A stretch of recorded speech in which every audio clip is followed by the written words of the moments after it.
Well, good morning, everyone. I'm Sherri Wilson, Director of Partnership Development for Stride Incorporated, formerly known as K-12. I'm also the founder of the Institute for Health and Social Equity.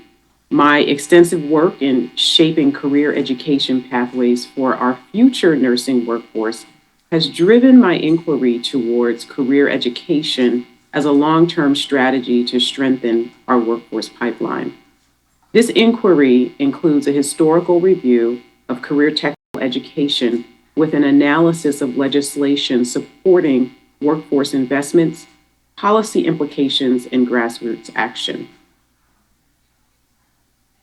As I joined our profession in exploring sustainable solutions to strengthen the nursing workforce pipeline, I saw an opportunity to include primary and secondary education in the discussion, otherwise known as K through 12 or K through 16.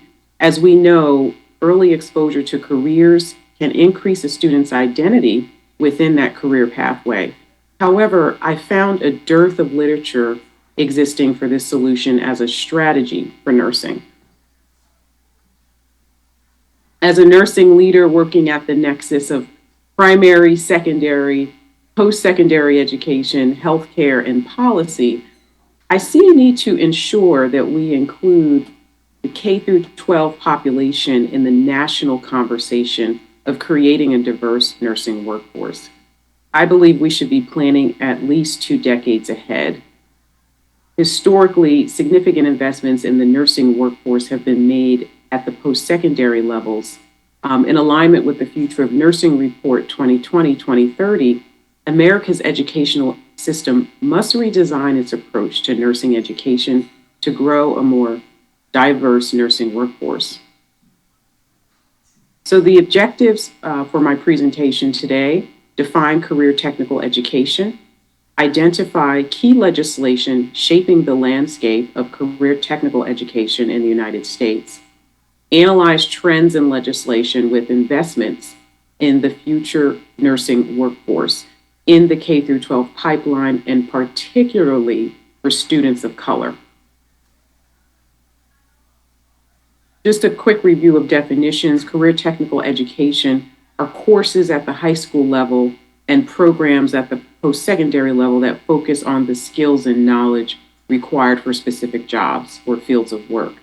A CTE concentrator is a student who has completed at least 2 courses in a single career and technical education program. So, for example, a student in a health science pathway can potentially take in their sophomore or junior year medical terminology and human anatomy or anatomy and physiology, and they would be considered a CTE concentrator in a health science program. CTE participant is an individual who completes not less than 1 course in a career and technical education program. For the purposes of this discussion, I will be using the term career education and career technical education interchangeably. Serving a population of about 40,000 students across the country enrolled in career education prompted my inquiry towards career education as a potential long-term strategy to strengthen our workforce pipeline.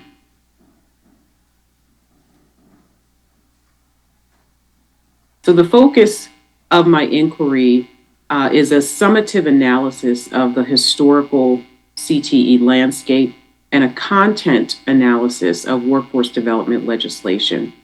I used several search engines to include Google Scholar, ERIC, and government legislative websites. I used a combination of the following search terms: nursing workforce and K through 12 pipelines and legislation, nursing and CTE and legislation, and I excluded legislation that did not include the terms nursing, healthcare, or pipelines. I wanted to take a few minutes to review the historical landscape to provide additional context to this discussion. The history of career technical education is broken down into 4 periods over a 200-year span, which occurred under the social constructs of systemic racism during the U.S. slave trade, which was foundational in shaping the economic, social, and political landscape of the modern world. So we'll start with the awakening, which was framed by the right to free public education, which was for the most part limited to white males. The period of independent action was framed by the promotion of industrial efficiency with the proper selection and training of labor power. The vocational education age reflected the development of the first manual training school in St. Louis, Missouri, and the subsequent development of agricultural schools. And the coming of age period was marked by significant growth and development of career technical education. During this time, America's educational system's curriculum focused primarily on three tracks. One track was preparing students for further academic work, math, science, and the classics, business or household and vocational tracks. The literature revealed the increasing popularity of the practice of tracking. It's a practice that separated students into perceived ability levels, where Black children and immigrants often found themselves in low ability, non-college tracks. The literature also reveals this practice continued for decades, with people of color routinely excluded from more lucrative occupations, which reflects current disparities in labor market outcomes by race.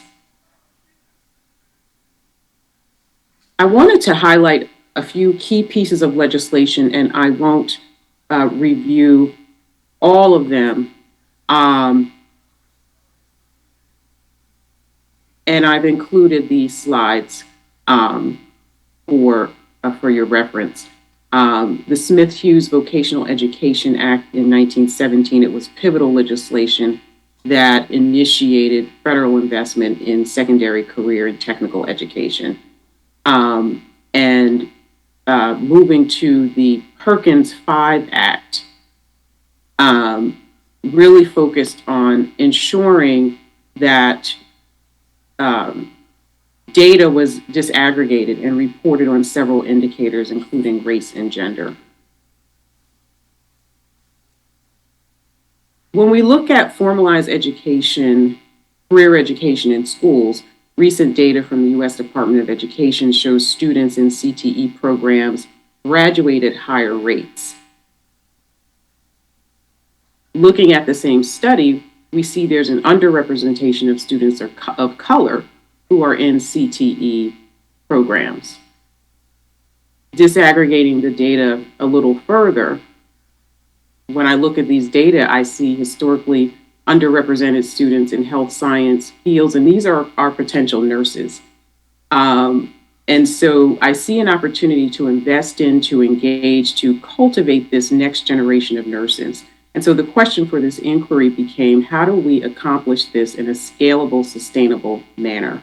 What kinds of investments are taking place across the country? And I've included the legislative analysis in the slides. Just a quick overview of the findings. 9 states specifically referenced K through 12 as targeted populations for funding. 7 states provided financial appropriations. 4 states made specific investments in nursing, targeting K through 12, but only 2 states specifically expressed intent to close equity gaps. 1 state expressed a preference for K through 12 collaboration with HBCUs, and 1 state created a work group for further analysis, and that was West Virginia. And finally, the policy implications. We see the trends in recent legislation at the federal and state levels, and they are indicators of America's investment in nursing's pipeline. However, targeted strategies are still needed to increase diversity within the nursing pipeline. And if you may recall from the previous slide, very few states called out in the legislation significantly addressing equity gaps. And early exposure to career pathways can facilitate linkages to nursing. Analysis of these trends can assist policymakers in determining how to deploy future federal funding to support strategies in building the nursing pipeline. Some action steps include, and I'm mindful of the time, cross-sector partnerships, and I can talk a little bit more about that um, later. Career clubs, partnering with healthcare organizations to create internships and apprenticeships, and creating opportunities for dual enrollment between high school and higher ed, and engaging with advocacy groups and local legislators on the need to create pipeline opportunities for K through 12.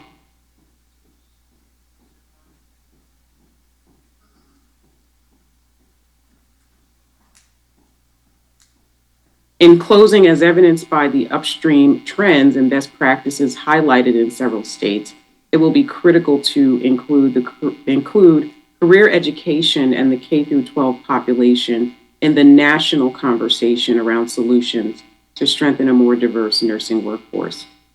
Thank you. Thank you, Dr. Wilson. I just wanted to ask you about, when you look across the nation, if you can share like any specific examples where you've seen dual enrollment be really successful as a track into nursing. Any specific schools or colleges doing really incredible work. So my question is, if Dr. Wilson could kindly share any specific dual enrollment examples that she has seen across the country in her work that would really represent innovation around dual enrollment.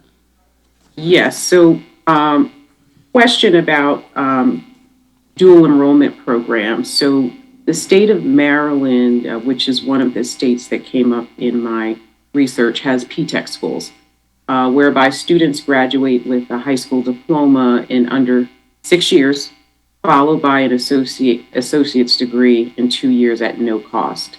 Also, the legislature in the Commonwealth of Virginia just reapproved the formation of lab schools. This is new legislation with preference given to HBCUs. And so it would be a relationship between a college, four-year college, and a primary secondary school, whereby the student is able to take dual enrollment courses as it relates to nursing. And again, going back to Maryland, they do have a P-TECH school with a concentration in nursing.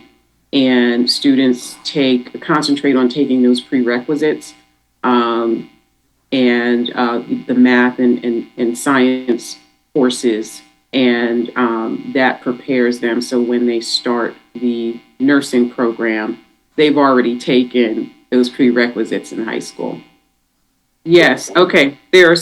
And I'll repeat the question. There are certain programs that are underrepresented and overrepresented, and what could be done to improve this. I think data collection is so important within the states and within these types of programs. The only way that we can really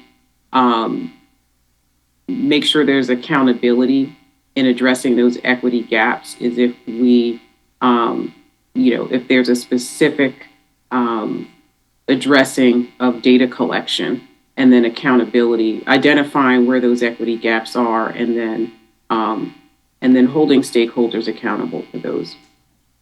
And I am present in the conference, and so if there's any additional questions outside of this presentation, I'm happy to dialogue with you about it. Thank you so much.